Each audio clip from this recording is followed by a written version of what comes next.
Selamat pagi! Hari ini Dulu Sekarang akan mengajak pemirsa untuk melihat keindahan dan keunikan alam di Celebes bagian selatan. Ini dia salah satu keunikan alam yang hanya ada 2 di dunia dan menjadi daya tarik bagi para wisatawan.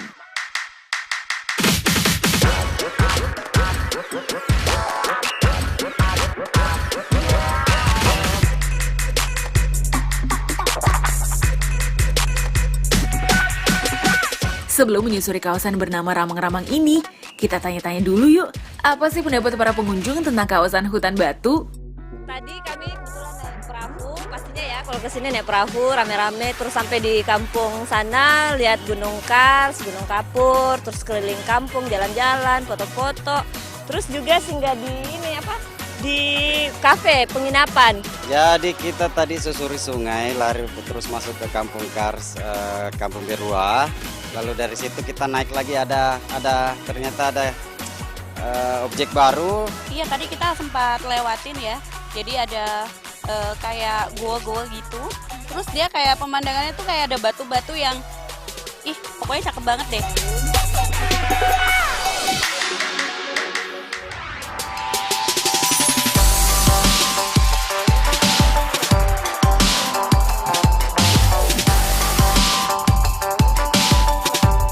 Untuk menyusuri kawasan hutan batu Ramang-Ramang ini, pengunjung harus menggunakan sampan atau disebut ketinting oleh penduduk setempat.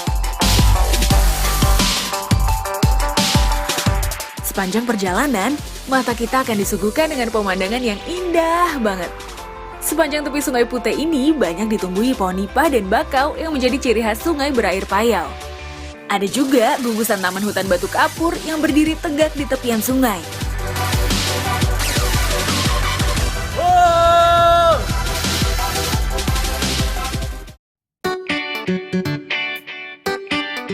Sepanjang perjalanan, kita juga akan menemukan beberapa gua kapur yang dapat dilintasi menggunakan perahu. Perjalanan ini bisa sampai menembus ujung gua loh. Keren kan?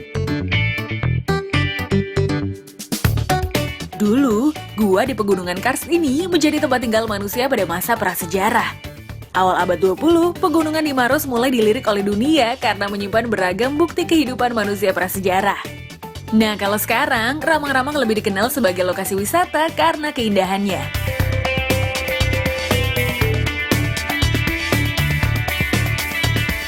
Objek wisata alam Ramang-Ramang berbentuk deretan pegunungan kapur atau kars yang membentang sepanjang 4.750 hektar di antara Kabupaten Maros dan Kabupaten Pangkep, Sulawesi Selatan. Kawasan Kars di Kabupaten Maros ini merupakan kars terbesar kedua di dunia setelah kawasan Kars di Yunnan, Tiongkok Selatan. Gak heran deh, kalau pada tahun 2001, kabarnya UNESCO menganugerahkan gelar World Heritage Site pada kawasan pegunungan kapur Ramang-Ramang. Ramang-Ramang pun disebut-sebut sebagai lokasi pegunungan kars terindah di dunia.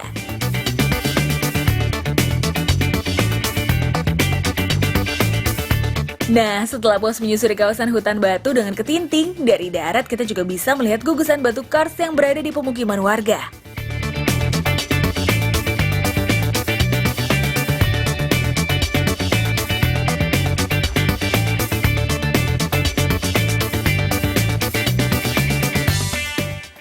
Pemirsa, gimana? Informasi sudah lihat ya tentang kawasan hutan batu tadi? Keren-keren ya? Nah, tepat di belakang saya ini adalah salah satu gugusan batu kars yang ada di Sulawesi Selatan.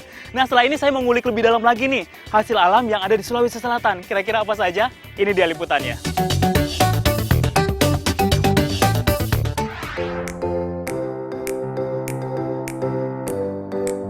Ini dia bumbu masakan yang menjadi salah satu primadona di Pangkep. Yap, terasi. Terasi udang rebon merupakan bumbu dapur yang dikenal hampir di seluruh pelosok Indonesia. Beberapa daerah ada yang menyebut terasi dengan nama belacan. Sejak dulu, terasi dikenal memiliki bau yang cukup menyengat. Tapi, bau terasi inilah yang mampu menciptakan rasa gurih pada masakan, apalagi kalau dijadikan sambal. Wah, enak banget deh pokoknya. Kita cari tahu dulu yuk, seperti apa sih proses pembuatan terasi khas Pangkep ini?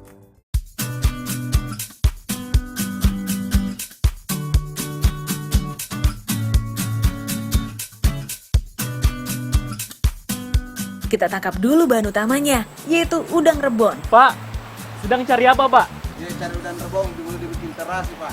Wah, pas sekali nih. Kalau saya boleh ikut nggak, Pak? Boleh, Pak, boleh. Boleh ya? Saya langsung ke sana ya.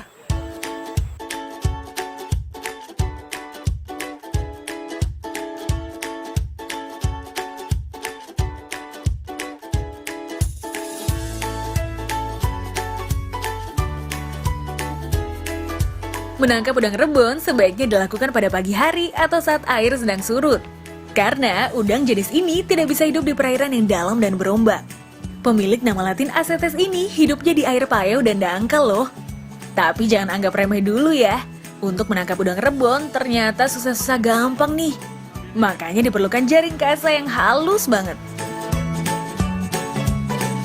Udang jenis ini suka banget hidup di perairan yang berlumpur. Makanya untuk menuju tempat tinggalnya pun gak gampang. Duh, susah banget ya melangkahnya, penuh dengan lumpur. Jadi harus menggunakan tenaga ekstra nih untuk mengeluarkan kaki dari lumpur. Pak, seperti ini Pak ya, susahnya ngambil udang rebon Pak ya? Iya, seperti ini perjalanan kita ini. Tenaga terlalu anu itu. Diporsir Pak ya? Iya, iya. Pemirsa, saya baru satu putaran saja, sudah seperti ini, keringatnya susah. Nih, medannya agak susah nih, lumpur. Untuk membuat terasi memang agak gampang, pemirsa, butuh perjuangan untuk mendapatkan udang rebon. Salut sama Pak Asman. Semangat! Walaupun susah, harus dapat udangnya ya.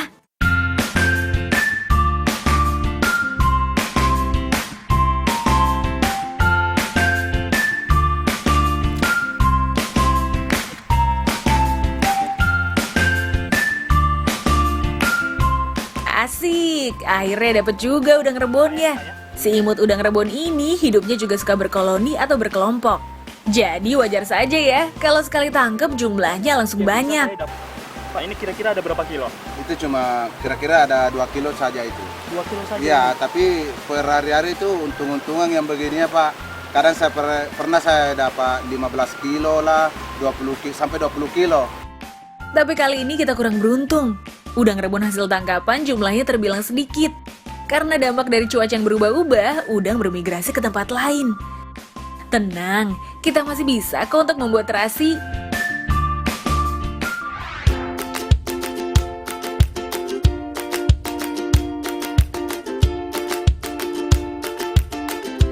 Wah, ini dia Bu, udang untuk bikin terasi ya Bu ya? Iya, Ini mau dibikin apa dulu nih Bu? ini mau dibikin dulu mau dikeringkan. Oh, dikeringkan dulu? Iya. Ya udah, kita keringkan dulu nih Bu, yuk. Udang rebon basah ini belum bisa langsung digunakan untuk membuat terasi ya. Udang rebon harus melalui proses penjemuran selama 1 hari dulu. Tujuannya agar terasi yang dihasilkan nanti tidak mudah basi.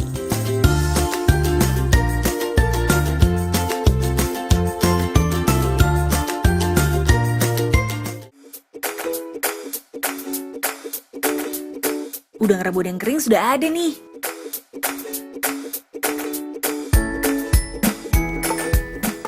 Ibu, selanjutnya apa lagi Bu? Iya, ini mau dibikin terasi, mau dikasih garam. Oh, dikasih garam, ada Iya. tempatnya Bu? Iya, ada. Oke, Oh iya, selain udang rebon, bahan tambahan untuk membuat terasi adalah garam dapur dan pewarna makanan. Pertama, garam kasar dilarutkan terlebih dahulu, lalu masukkan secara perlahan ke dalam udang rebon kering sambil diaduk rata. Setelah rata, masukkan pewarna makanan secukupnya untuk memperkuat warna terasi. Tuh lihat, udah menarik kan? Pemirsa, untuk membuat 10 kg terasi itu membutuhkan setengah kilo garam ya Bu ya. Iya. Dan tapi jangan lupa nih, untuk biar terasinya warnanya lebih menarik, dikasih pewarna makanan dikit ya. Kayak seperti ini warnanya. Nah, setelah semua bahan tercampur rata, proses selanjutnya ditumbuk sampai halus. Untuk menghaluskan adonan terasi, masyarakat masih menggunakan cara tradisional menggunakan lesung kayu. Lumayan berat. Ya, hitung-hitung olahraga ya. Tapi jangan heran, ibu-ibu di sini kuat-kuat kok. Karena menumbuk terasi sudah menjadi kebiasaan sekaligus mata pencaharian.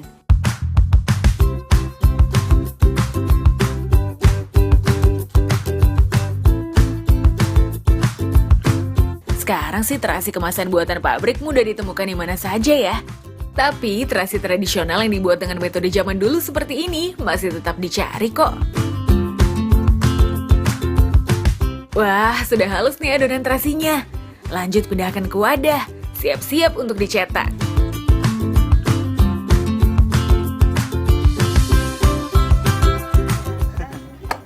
Udah. Ayo mas ke dalam. Ayo, Bu. Ke dalam mana? Ayo. Bisa, Bu ya? Gimana bikinnya, Bu? Iya ini begini. Proses pencetakan pun hanya menggunakan bambu yang dibentuk persegi panjang. Ambil beberapa adonan dan cetak. Harus ditekan seperti ini ya, biar terasinya padat.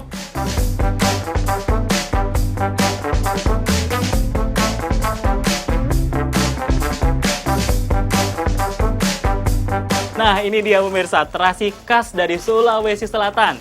Bahan-bahannya sangat aman. Nah, dari terasi ini juga nantinya akan dijadikan kuliner yang enak banget. Wah, kira-kira seperti apa? Kita masak langsung yuk. Bu, sudah? Ya sudah. Sudah. Jadi itu saya boleh bawa pulang nih?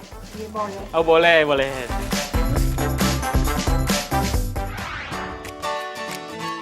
Ini dia pemirsa, olahan lezat dari terasi. Ups, tunggu dulu, jangan ngiler dulu. Yuk kita intip proses pembuatannya. Bu, hari ini kita mau masak apa nih? Hari ini kita memasak cangkang kepiting kambu terasi. Bahan-bahannya ada rajungan, kelapa yang telah disangrai, telur, asam jawa, gula pasir, garam, bawang merah, bawang putih, dan tidak boleh ketinggalan si penguat rasa, terasi.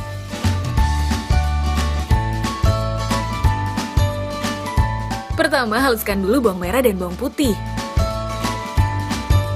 Nah, sambil menghaluskan semua bahan-bahan, keluarkan dulu isi rajungan dari cangkang yang nantinya akan dicampurkan ke bahan-bahan masakan. Bu, ini sudah halus? Oh iya, kalau sudah halus jangan lupa terasinya yang Terasinya ya? paling utama. Seru Itu nih. untuk aromanya. Aromanya, Bu. Iya, peran terasi sebagai bumbu masakan di sini penting banget ya. Karena aroma terasi dapat menguatkan rasa dari masakan. Haluskan terasinya sampai menyatu dengan bumbu dapur lainnya. Jangan lupa tambahkan garam dan gula, lalu tumis.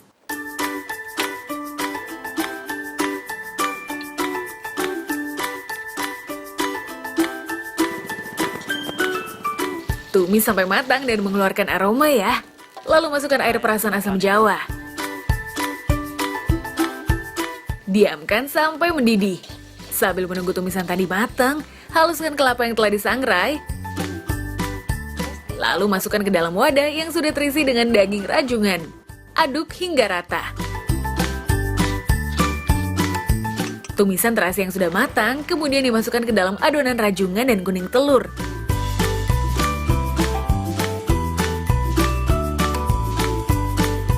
Aduk lagi sampai semua bahan menyatu sempurna. Semua adonan yang telah diproses tadi dimasukkan ke dalam cangkang rajungan satu persatu.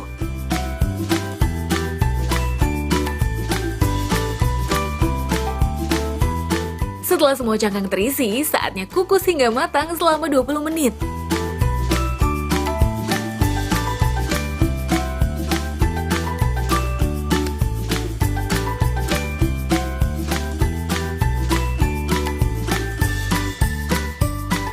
Wah, udah mateng nih.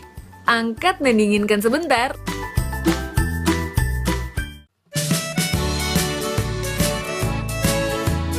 Lalu celupkan ke dalam putih telur.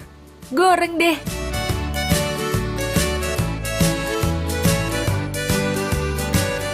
Nah, karena rajungan ini sudah matang saat dikukus, gak perlu waktu lama untuk digoreng.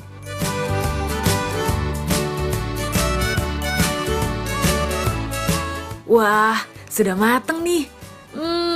Aroma terasinya benar-benar menggugah selera.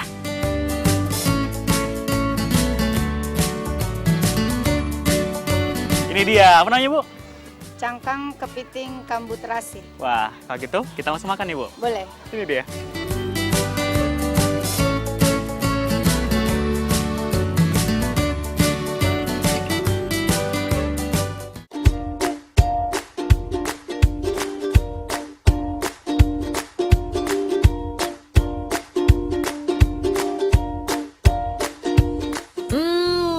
Enak banget nih. Gimana? Tertarik untuk mencobanya? Selamat makan!